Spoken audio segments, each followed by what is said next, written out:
Ladies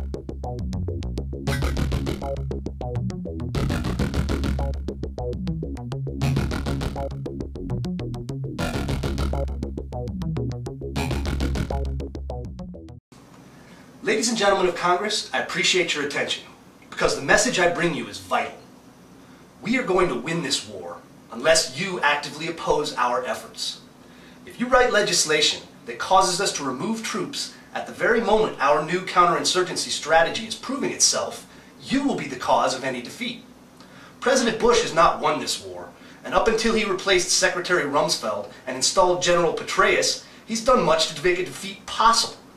But we have not lost, and far too many unbiased sources are confirming this and replacing their pessimism with a cautious optimism. The Congress is now controlled by Democrats, and many on the left feel the war must be stopped at any cost, ignoring or downplaying wholesale slaughter in Iraq, a victory for al-Qaeda, and the loss of our ability to influence events in the Middle East in any substantive way.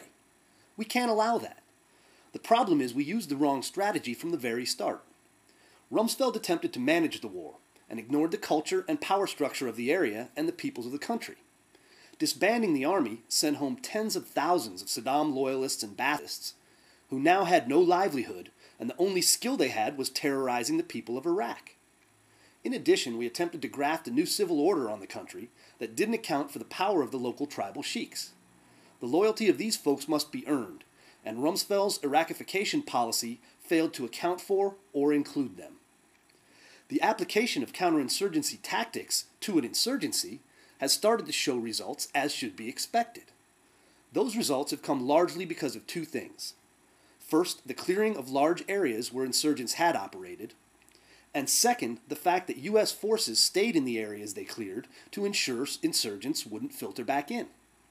Then, as the U.S. troops began to interact with the locals, friendships are forged out of shared sacrifice, and rapport builds, allowing the local sheiks to trust us and ally with us against al-Qaeda and the extremist militias.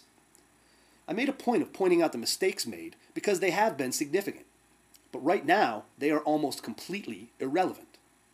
What happened before is instructive from a lessons learned perspective, but is not determinative of our next actions. The consequences of withdrawing and declaring defeat are extreme and demand they be given serious weight. Al-Qaeda worldwide has declared Iraq the central front in the global jihad, and our loss is certainly their victory. And not their usual victory won by the heinous slaughter of innocents. No, this win would be force on force against the great Satan's full military force. The loss of a perception that we might send the Marines to jerk a knot in your tail will make it very hard for us to deal with bad actors worldwide. Not to mention the huge boost to al-Qaeda's image, recruiting, and fundraising abilities. They will redouble efforts against us everywhere, and we will be extremely limited in our ability to respond. Then you have Iran's outsized influence in Iraq and the region overall. They certainly also get a win in serving as a state sponsor of the insurgency that defeated the U.S. They already run multiple proxy wars in Lebanon and Gaza as well as Baghdad, so they will obviously look to capitalize on this as well. But none of that needs to happen. I repeat my opening. We are going to win this war unless you actively oppose our efforts. If you vote to leave in defeat, you make that choice knowing that responsibility rests on your shoulders just as much as the president's. So don't bow to political pressure when the fundamental security of our country is at stake.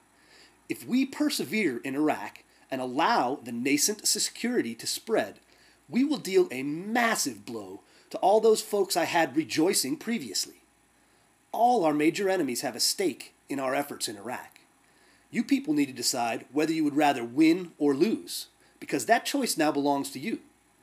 And I hope sincerely that you will look honestly at the situation, because that view leads to only one conclusion: no end but victory.